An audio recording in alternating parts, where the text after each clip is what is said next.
I'm excited because we have got the market data through the end of September 2023. And if you're a real estate professional and you want to know the talking points that your clients are going to want to know, here's the top 3 things that we're discussing right now. So number 1, we've hit a new cycle high in interest rates. We're going to talk about what that is and the conversations around that. Number 2, inventory is still tight. And number 3, we've seen a big shift in terms of negotiations. So if you want to know more about that, watch the rest of this video.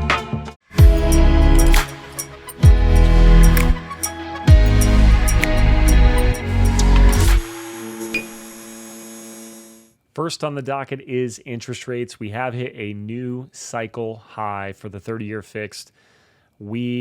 As of today, October 6th, we are looking at the 30-year fixed rate for a mortgage somewhere between 7.5% and 7.75%. So that could be up or down by the time you're watching this. The thing that I want to discuss is, what does that mean? So let's just talk if you're a buyer. We speak to buyers all the time, and they say, we're looking to wait until this interest rate comes down. So what happens if interest rates come down? Well, if interest rates come down and everyone's waiting for them to come down, that means when they do come down, more buyers will come into the market. So historically, the more buyers come into the market, the more the demand you have, the more pressure there is upward on pricing. So we'll look at inventory in a second and see if that's going to be impacting you in any way.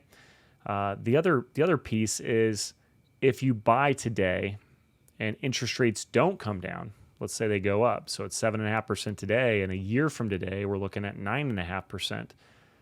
Most people would be happy that they locked in 7.5%. So logically speaking, with inventory as low as it is, given the circumstances, if you are looking to buy, you would want to lock the rate in today, buy the home that you want, move in, don't be worried about it. If rates do come down, that means demand should go up, which means your pricing should go up. And typically you'll have the opportunity to refinance. If the pricing goes up, you should have equity. There's also FHA and VA loans out there that allow what's called a streamline refinance. That allows you to do a refinance without the property going up in value. So something to consider. And you'd want to talk to a lender about that to get specific information. So let's make sure we understand, what interest rates being high means, and exactly how you want to approach that as a buyer. So now let's dive into inventory. That's what we've got up here on the screen. You can see this is new construction. I'm actually going to jump over. It's pretty flat month over month. I'm going to jump over to our resale. And in looking at the resale, we've seen the inventory come down a little bit. We also saw, closed and pending units come down a little bit. Pending units, we lost about 10%, and inventory came down about 5%. That's pretty typical in September. You'll see people saying, we tried to sell it, but the school year's starting. We're going to wait until, spring. That's a pretty common response. So this doesn't surprise me. This is all pretty standard procedure. Now you can look year over year, inventory's down, roughly 50%, not quite 50%, probably 40%, from 1482 down to 902. So that's interesting. What is really interesting to me on this chart is we still have an average of 2 months supply in Ada County. Now, just for reference, for those of you that have not been watching these videos, a balanced market is somewhere between 5 and 7 months of supply. And if it's over 7 months of supply, that means there's too much supply. So buyers have the advantage. It's a buyer's market. If it's under 5 months of supply, that means there's not enough supply and the sellers have the advantage. So with us being under, at 2 months of supply, it is still a buyer's market, even with interest rates as high as they are. This is why when we're talking about interest rates, if you were to buy today with a higher rate, and rates do come down in the future, you don't have to feel like you lost out, because with inventory already being this low and the rates being as high as they are, the demand is, clearly there. There's clearly a lot of demand in the Boise area right now. And as a seller, you want to make sure you understand that as well.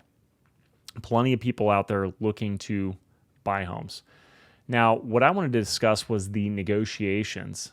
You can see, I'll zoom in here a little bit. Let's see here.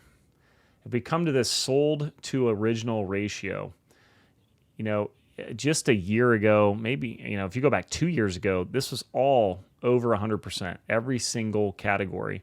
What this is saying is that their original price versus what they actually sold for, they're saying it's actually, people are getting to negotiate.